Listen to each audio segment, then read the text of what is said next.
Hello guys, welcome back to our impact online channel. ഇന്ന് നമ്മുടെ topic സമാന്തര ശ്രേണി, അതായത് അരിത്തമെറ്റിക് പ്രോഗ്രഷൻ. എന്താണ് സമാന്തര ശ്രേണി? ഒരു സംഖ്യാശ്രേണിയിൽ തൊട്ട് മുമ്പിലുള്ള പദത്തിൽ നിന്ന് തൊട്ട് പുറകിലുള്ള പദങ്ങൾ കുറച്ചാൽ ഒരു സംഖ്യ കിട്ടും.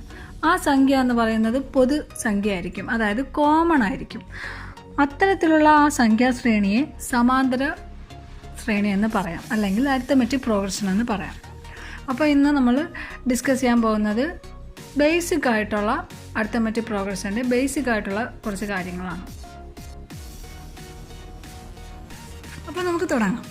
അപ്പോൾ ഫസ്റ്റ് നമുക്കൊരു ഇക്വേഷൻ, ദെൻ അതിനെ ബേസ് ചെയ്തിട്ട് ഒരു പ്രോബ്ലം, അതിൻ്റെ വിത്ത് സൊല്യൂഷൻ. അപ്പോൾ അങ്ങനെ നമുക്ക് മുന്നോട്ട് പോകാം.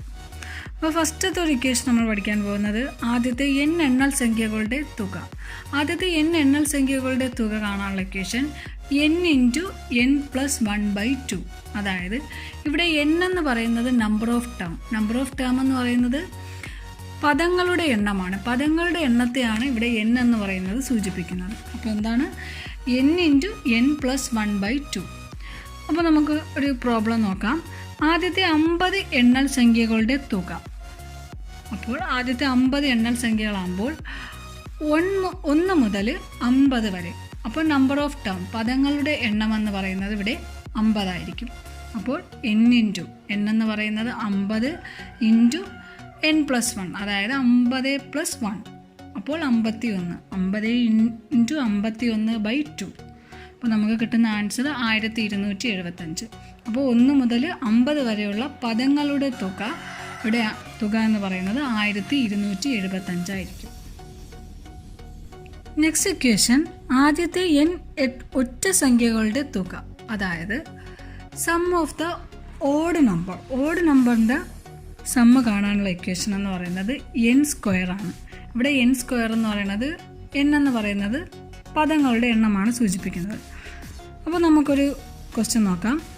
ആദ്യത്തെ 50 ഒറ്റ സംഖ്യകളുടെ തുക, അതായത് ആദ്യത്തെ 50 ഒറ്റ സംഖ്യ എന്ന് പറയുമ്പോൾ 1 മുതൽ 100 അകത്തുള്ള ഒറ്റ സംഖ്യകളുടെ തുകയാണ്. അപ്പോൾ 1 മുതൽ 100 അകത്തുള്ള ഒറ്റ സംഖ്യകളുടെ എണ്ണം എന്ന് പറയുന്നത് 50 ആയിരിക്കും.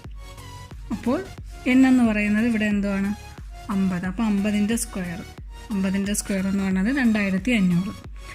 ഇനി അതുപോലെ അടുത്ത ഇക്വേഷൻ ആദ്യത്തെ n ഇരട്ട സംഖ്യകളുടെ തുക, സം ഓഫ് ഈവൻ നമ്പറിൻ്റെ തുക കാണാനുള്ള ഇക്വേഷൻ n × n+1. നേരത്തെ പറഞ്ഞതുപോലെ n എന്ന് പറയുന്നത് പദങ്ങളുടെ എണ്ണത്തെയാണ് സൂചിപ്പിക്കുന്നത്. അപ്പോൾ നമുക്കൊരു ക്വസ്റ്റ്യൻ ചെയ്ത് നോക്കാം. ആദ്യത്തെ 50 ഇരട്ട സംഖ്യകളുടെ തുക, അതായത് ആദ്യത്തെ 50 ഇരട്ട സംഖ്യകളാകുമ്പോൾ 1 മുതൽ 100 ഇരട്ട സംഖ്യകളുടെ എണ്ണമാണ് ചോദിക്കുന്നത്. അപ്പോൾ 1 മുതൽ 100 ഇരട്ട സംഖ്യകളുടെ എണ്ണം എന്ന് പറയുന്നത് 50 ആയിരിക്കും. അതായത് 2, 4, 6, 8 അപ് ടു 100 വരെ. ഓക്കെ. അപ്പോൾ n എന്ന് പറയുന്നത് 50, n+1. അപ്പോൾ 50 × 51. ആൻസർ എന്ന് പറയുന്നത് 2550.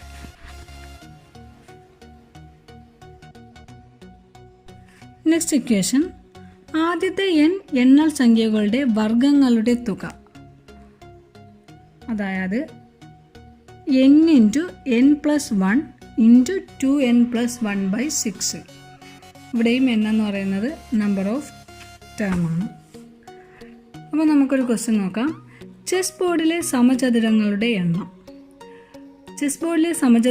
എണ്ണം കാണാൻ ചെസ് ബോർഡിൽ 8 ഗോളങ്ങളുണ്ട്. അതായത് ആദ്യത്തെ 8 സംഖ്യകളുടെ വർഗങ്ങളുടെ തുകയാണ് ഉത്തരമായിട്ട് വരുന്നത്.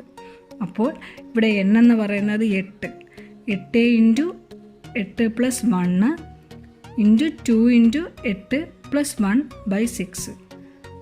ആൻസർ എന്ന് പറയുന്നത് 204 എന്ന് കിട്ടും. ഓക്കെ. നെക്സ്റ്റ് ഇക്വേഷൻ പോകുന്നതിന് മുമ്പ് ഓരോ ഇക്വേഷൻ പറയുമ്പോഴും അത് ജസ്റ്റ് ഒന്ന് നോട്ട് ചെയ്യുക. പിന്നെ ഓരോ ക്വസ്റ്റ്യൻസ് തൊട്ട് താഴെ തന്നെ കാണുന്നുണ്ടല്ലോ, സ്വന്തമായിട്ട് ചെയ്യാൻ ശ്രമിക്കാം. എന്നിട്ട് നമ്മൾ ഉത്തരത്തിലേക്ക് നോക്കാം, അതായിരിക്കും ബെറ്റർ. അപ്പോൾ നമുക്ക് അടുത്ത ഇക്വേഷൻ ആദ്യത്തെ n എണ്ണൽ സംഖ്യകളുടെ ക്യൂബുകളുടെ തുക കാണാനുള്ള ഇക്വേഷൻ n × n+1/2 2. അപ്പോൾ നമ്മൾ ഇതുവരെയായിട്ട് ടോട്ടൽ ഒരു 5 ഇക്വേഷൻ വരെ പഠിച്ചു. അതായത് ആദ്യത്തെ n എണ്ണൽ സംഖ്യകളുടെ തുക കാണാൻ n × n+1/2, n ഒറ്റ സംഖ്യകളുടെ തുക n², n ഇരട്ട സംഖ്യകളുടെ തുക n × n+1, അതുപോലെ വർഗ്ഗങ്ങളുടെ തുക കാണാൻ n × n+1 × 2n+1/6. Last one നമ്മൾ നോക്കിയത് ക്യൂബുകളുടെ തുകയാണ് n × n+1/2². നെക്സ്റ്റ് ഇക്വേഷൻ വളരെ പ്രധാനപ്പെട്ട ഒരു ഇക്വേഷനാണ്. അപ്പോൾ നമുക്ക് നോക്കാം. ഒരു സമാന്തര പ്രോഗ്രഷൻ്റെ ഒന്നാം പദത്തെ a എന്നും അതിൻ്റെ പൊതുവ്യത്യാസം d എന്നും പദങ്ങളുടെ എണ്ണം നമ്മൾ നേരത്തെ പഠിച്ചു, പദങ്ങളുടെ എണ്ണം എന്ന് പറയുന്നത് n ആയിരിക്കും. അപ്പോൾ പദങ്ങളുടെ എണ്ണത്തെ n എന്നും സൂചിപ്പിച്ചാൽ n-ാം പദം കാണാനുള്ള ഇക്വേഷൻ, അതായത് എന്ത് ടേം കാണാനുള്ള ഇക്വേഷൻ a + n-1 × d. അപ്പോൾ ഇവിടെ a എന്ന് പറയുന്നത് ആദ്യത്തെ പദം, n എന്ന് പറയുന്നത് നമ്പർ ഓഫ് ടേം, d എന്ന് പറയുന്നത് കോമൺ ഡിഫറൻസ് അഥവാ പൊതുവ്യത്യാസം. അപ്പോൾ നമുക്ക് അടുത്ത ഒരു ക്വസ്റ്റ്യൻ നോക്കാം. ഇവിടെ തന്നിരിക്കുന്നത് 1, 3, 5, 7 എന്നീ ശ്രേണിയിലെ 51-ാം പദം. അപ്പോൾ ഇത് ശ്രേണിയാണ് നമുക്ക് മനസ്സിലാക്കാം. കാരണം എന്ന് പറഞ്ഞാൽ ഇതിൻ്റെ പൊതുവ്യത്യാസം കോമൺ ആണ്. അതായത് 3 - 1 എന്ന് പറയുന്നത് 2, 5 - 3 2. അപ്പോൾ കോമൺ ഡിഫറൻസ് സെയിം ആയിരിക്കും. അപ്പോൾ നമുക്കിവിടെ നോക്കാം. നമ്മുടെ ഇക്വേഷൻ n-ാം പദമാണ്, അതായത് 51-ാം പദം ഏതെന്നാണ് ഇവിടെ ചോദ്യം. അപ്പോൾ a എന്ന് പറയുന്നത് 1, n എന്ന് പറയുന്നത് 51, d എന്ന് പറയുന്നത് കോമൺ ഡിഫറൻസ് അഥവാ പൊതുവ്യത്യാസം എന്ന് പറയുന്നത് d 2 ആയിരിക്കും. അപ്പോൾ 1 + 51 - 1 × 2, അതായത് 1 + 50 × 2 100 + 1 101. ഇതാണ് നമ്മുടെ ആൻസർ. 101 ആണ്. 51-ാം പദം എന്ന് പറയുന്നത് 101 ആയിരിക്കും. ഇനി ഒരു അടുത്തൊരു ക്വസ്റ്റ്യൻ നോക്കാം. അതായത് ഈ ഇക്വേഷന് ബേസ് ചെയ്തിട്ടുള്ള അടുത്തൊരു ക്വസ്റ്റ്യൻ. ഇവിടെ സമാന്തര ശ്രേണി തന്നിരിക്കുന്നത് 8, 14, 20 എക്സെട്ര എന്ന ശ്രേണിയിലെ 50-ാമത്തെ പദം ഏത്? അപ്പോൾ ഇതൊരു സമാന്തര ശ്രേണിയാണ്. കോമൺ ഡിഫറൻസ് എന്ന് പറയുന്നത് d എന്ന് പറയുന്നത് 6 ആയിരിക്കും. ഇവിടെ a ആദ്യത്തെ പദം എന്ന് പറയുന്നത് 8, നമ്പർ ഓഫ് ടേം n എന്ന് പറയുന്നത്, അതായത് 50-ാമത്തെ പദം എത്രയെന്നാണ് ചോദിച്ചിരിക്കുന്നത്. എന്ത് ടേം എന്ന് പറയുന്നത് 50-ാമത്തെ പദം. അപ്പോൾ n എന്ന് പറയുന്നത് 50 ആയിരിക്കും. നമ്മുടെ ഇക്വേഷൻ a + n-1 × d, അതായത് a 8 + 50 - 1 × 6. ആൻസർ എന്ന് പറയുന്നത് 302 ആയിരിക്കും കിട്ടുന്നത്. നിങ്ങൾക്ക് ഡൗട്ട് ഉണ്ടെങ്കിൽ ചെയ്ത് നോക്കാം. ഇനി അടുത്ത നെക്സ്റ്റ് ഇക്വേഷനിലേക്ക് പോകാം. ഒരു സമാന്തര പ്രോഗ്രഷൻ്റെ ഒന്നാം പദത്തെ a എന്നും പൊതുവ്യത്യാസത്തെ d എന്നും പദങ്ങളുടെ എണ്ണത്തെ n എന്നും സൂചിപ്പിച്ചാൽ തുക കാണുവാനുള്ള equation okay n/2 × 2a + n-1 × d. അപ്പോൾ നമുക്കൊരു ക്വസ്റ്റ്യൻ നോക്കാം. 1, 3, 5, 7 എന്ന ശ്രേണിയിലെ 50 പദങ്ങളുടെ തുക. അപ്പോൾ ഇത് നമുക്ക് ഡയറക്റ്റായിട്ട് നമുക്ക് എഴുതാൻ പറ്റും. കാരണം എന്ന് പറഞ്ഞാൽ ഇതൊരു ഓഡ്, അതായത് ഈ ഒറ്റസംഖ്യകളുടെ ഒരു ശ്രേണിയാണ്. അപ്പോൾ നമുക്ക് ഒറ്റസംഖ്യകളുടെ ആ ഒരു ഇക്വേഷൻ നമുക്ക് വെച്ച് നോക്കുകയാണെങ്കിൽ നമ്പർ ഓഫ് ടേം എന്ന് പറയുമ്പോൾ ഇവിടെ എത്ര 50. അപ്പോൾ 50-ൻ്റെ സ്ക്വയർ എടുത്ത് നമുക്ക് 2500 എന്ന് പെട്ടെന്ന് നമുക്ക് എഴുതാൻ പറ്റും. പക്ഷെ നമുക്ക് ഈ ഒരു ഇക്വേഷനിൽ നിന്ന് എങ്ങനെ നമുക്ക് ഇതിലോട്ട് ഈ ഒരു ഇക്വേഷൻ വെച്ചിട്ട് എങ്ങനെ ചെയ്യാമെന്ന് നോക്കുമ്പോൾ ഇവിടെ n എന്ന് പറയുന്നത് 50. അപ്പോൾ n/2 50/2 × 2 × a എന്ന് പറയുന്നത് ഇവിടെ 1 ആയിരിക്കും പ്ലസ് n-1 × d. n എന്ന് പറയുന്നത് 50 - 1, അതായത് 49 × d. d എന്ന് പറയുന്നത് കോമൺ ഡിഫറൻസ് നമുക്ക് നോക്കുമ്പോൾ തന്നെ അറിയാം എത്ര ആയിരിക്കും, 2 ആയിരിക്കും കോമൺ ഡിഫറൻസ്. അപ്പോൾ × d. അപ്പോൾ നമ്മുടെ ആൻസർ എന്ന് പറയുന്നത് 2500 ആയിരിക്കും. സം എന്ന് പറയുന്നത്, തുക എന്ന് പറയുന്നത് 2500 ആയിരിക്കും. അടുത്ത സമ്മ കണ്ടുപിടിക്കാനുള്ള ഒരു ഇക്വേഷനാണ്. അതായത് ഇവിടെ സമ്മ കണ്ടുപിടിക്കാനാണെങ്കിൽ നമുക്ക് കോമൺ ഡിഫറൻസ് തരാതെ, ഒരു പക്ഷേ ക്വസ്റ്റ്യനിൽ കോമൺ ഡിഫറൻസ് തന്നു കാണത്തില്ല എങ്കിൽ നമുക്ക് എങ്ങനെ സമ്മ കണ്ടുപിടിക്കുക എന്നുള്ളതാണ്. അതായത് ഇക്വേഷൻ എന്ന് പറയുന്നത് n/2 into first term T1 plus Tn. അതായത് ഒരു സമാന്തര പ്രോഗ്രഷൻ്റെ ഒന്നാം പദത്തെ T1 എന്നും അവസാന പദത്തെ Tn എന്നും പദങ്ങളുടെ എണ്ണത്തെ n എന്നും സൂചിപ്പിച്ചാൽ തുക കാണുവാനുള്ള equation n/2 into T1 plus Tn. അപ്പോൾ നമുക്കൊരു ക്വസ്റ്റ്യൻ നോക്കാം. ഇവിടെ ആദ്യത്തെ പദം 1 തന്നിട്ടുണ്ട്. അതായത് T1 എന്ന് പറയുന്നത് 1, Tn എന്ന് പറയുന്നത് 99, പദങ്ങളുടെ എണ്ണം എന്ന് പറയുന്നത് 50. അങ്ങനെയാണെങ്കിൽ n/2 അതായത് 50/2 ഇൻറ്റു T1 എന്ന് പറയുന്നത് എത്രയാണ്? 1 പ്ലസ് Tn എന്ന് പറയുന്നത് 99. അപ്പോൾ 50 ഇൻറ്റു 100/2 അതായത് ആൻസർ 2500 എന്നായിരിക്കും കിട്ടുന്നത്. ഓക്കെ, അപ്പോൾ നമുക്ക് നെക്സ്റ്റ് ഇക്വേഷനിലോട്ട് പോകാം. നെക്സ്റ്റ് ഇക്വേഷൻ എന്ന് പറയുന്നത് ഇത്രയും നമ്മൾ ക്വസ്റ്റ്യൻസ് എഴുതിയാൽ നമ്പർ ഓഫ് ടേം തന്നിട്ടുണ്ടാകും, അല്ലെങ്കിൽ പദങ്ങളുടെ എണ്ണം തന്നിരിക്കും. ക്വസ്റ്റ്യനിൽ എന്തെങ്കിലും തന്നിരിക്കും. നമുക്ക് പെട്ടെന്ന് തന്നെ പദങ്ങളുടെ എണ്ണം, അതായത് n എന്ന് പറയുന്നത് പെട്ടെന്ന് നമുക്ക് ക്യാച്ച് ചെയ്യാൻ ഈസി ആയിരിക്കും.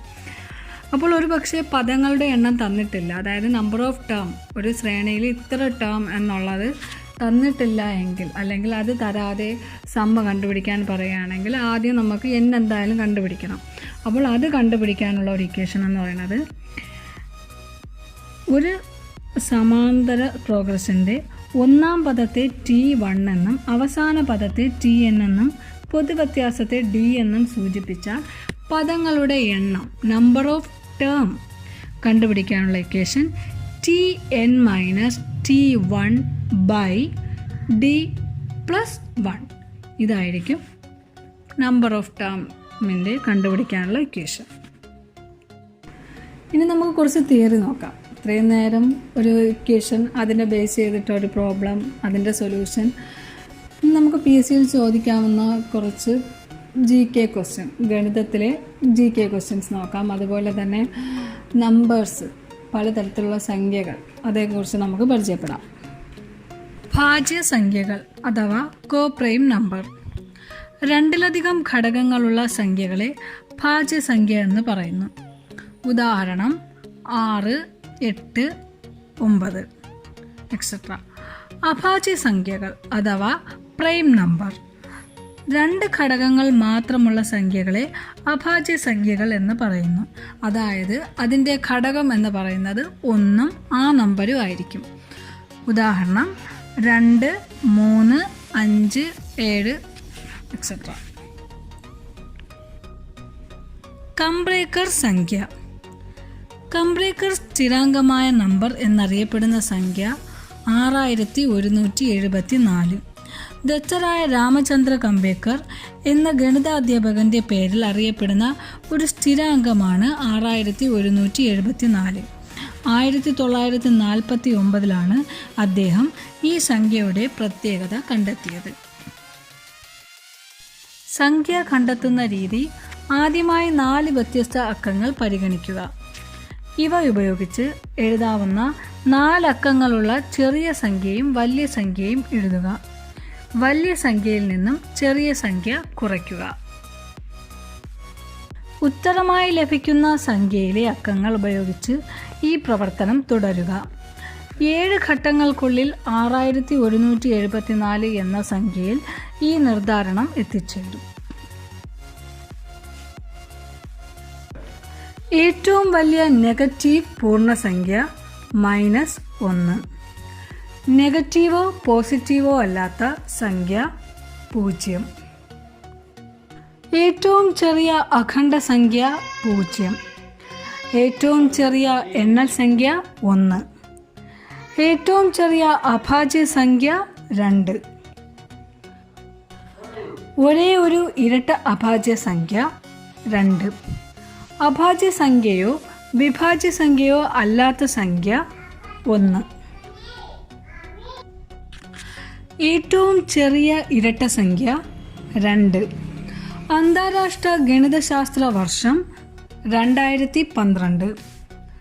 ദേശീയ ഗണിതശാസ്ത്ര ദിനം ഡിസംബർ 22. രാമാനുജൻ സംഖ്യ 1729. ഗണിതശാസ്ത്രത്തിൻ്റെ പിതാവ് പൈതഗോറസ്. ആധുനിക ഗണിതശാസ്ത്രത്തിൻ്റെ പിതാവ് റെനെ ദെക്കാർത്തെ. ജ്യാമിതിയുടെ പിതാവ് യൂക്ലിഡ്. യൂക്ലിഡിൻ്റെ ഗണിതശാസ്ത്ര ഗ്രന്ഥം എലമെൻറ്റ്സ്. ഗണിതശാസ്ത്രത്തിലെ ബൈബിൾ എലമെൻറ്റ്സ്. ഭാരതത്തിലെ യൂക്ലിഡ് ഭാസ്കരാചാര്യൻ. ഗണിതം ഉപയോഗിച്ചിട്ടുള്ള ചരിത്ര പഠനശാഖ ക്ലിയോമെട്രിക്സ്. ഇറത്തോസ്തനീസിൻ്റെ അരിപ്പ എന്തുമായി ബന്ധപ്പെട്ടിരിക്കുന്നു? അഭാജ്യ സംഖ്യകൾ. ഗണിതത്തിലെ ആറ്റങ്ങൾ അഭാജ്യ സംഖ്യകൾ. 0 കണ്ടുപിടിച്ചത് ഇന്ത്യക്കാർ. സാഹിത്യത്തിന് നോബൽ സമ്മാനം നേടിയ ഗണിതശാസ്ത്രജ്ഞൻ ബർട്രാൻഡ് റസൽ. ഗണം എന്ന ആശയം ആവിഷ്കരിച്ചത് ജോർജ് കാൻഡർ. ത്രികോണമിതി കണ്ടുപിടിച്ചത് ഹിപ്പാർക്കസ്. സമചിഹ്നം കണ്ടുപിടിച്ചത് റോബർട്ട് ഡ്രക്കോഡെ. അധികം, ന്യൂനം ചിഹ്നങ്ങൾ കണ്ടുപിടിച്ചത് ജോഹൻ വിൻമാൻ. ഗണിതശാസ്ത്രത്തിലെ രാജകുമാരൻ കാറൽ ഫെഡറിക് ഗൗസ്.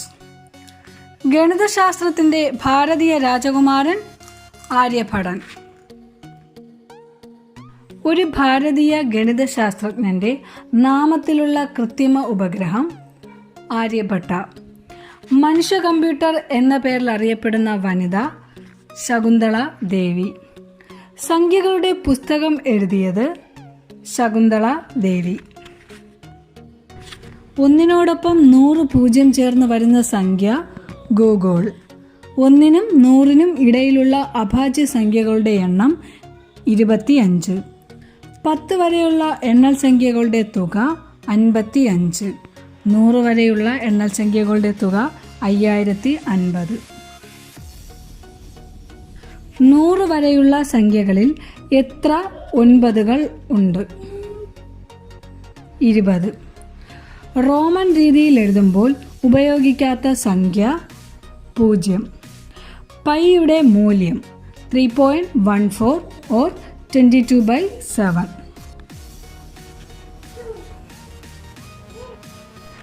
ഗ്രാഫ് കണ്ടെത്തിയത് റെനെ ദെക്കാർത്തെ.